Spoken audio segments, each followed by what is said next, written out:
So, panibagong update dito sa 2009 R1. Nakikita niyo ba? Nagpalit ako ng windshield from this to this. Paki-close up mo nga rin, nakikita ba? So, ito yung stock windshield mula sa Yamaha, clear. Ang dami ng chips, ang dami ng scratches. Yung mga chips, yung mga tama ng bato sa freeway, tsaka pag nagka-canyons kami. Ayun, ang dami na oh. Alam kong hindi nyo ito nakikita sa video, pero ayan, marami na siya. Kaya nag-decide akong palitan na siya ng light smoke Buick windshield. Ayan.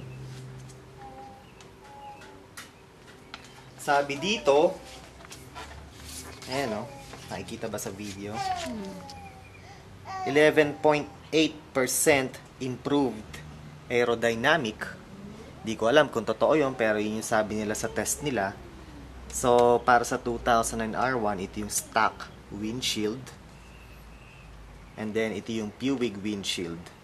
So, as you can see, mas less yung impact ng hangin dahil sa bubble windshield na ginawa nila.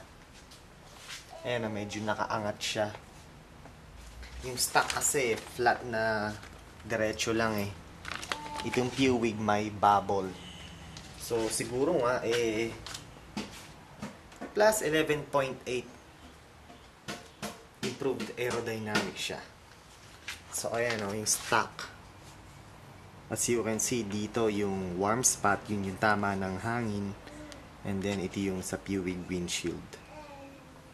Mas improved daw, sabi. Ewan ko, malalaman ko yan, malalaman natin yan pagka tinest ride na natin sa freeway. Doon natin malalaman kung talagang totoo itong test ng Buick na to. Okay? Siulian ko naman.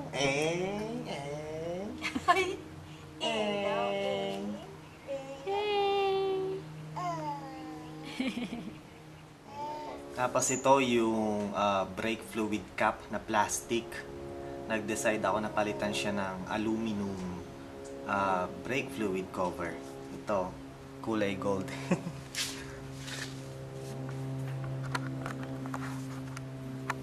Ayan.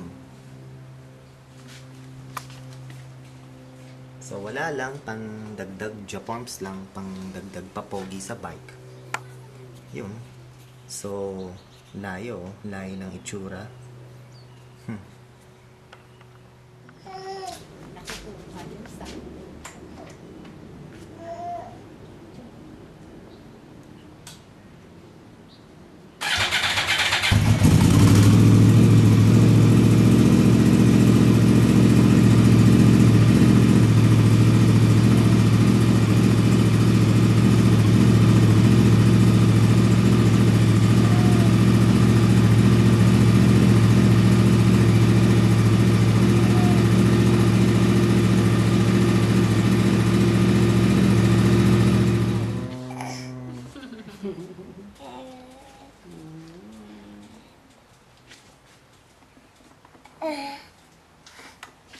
Ka na. Come. Mommy, let's go na.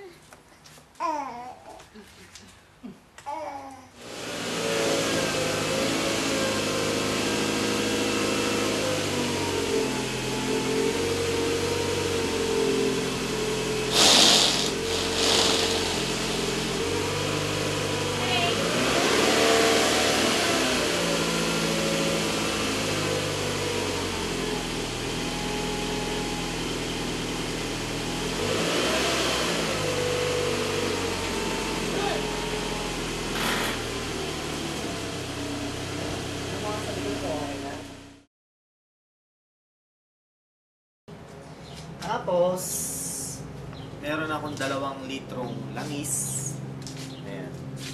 10W40 para i-oil change yung bike na yun. Ayun. Yung bike. Ayan.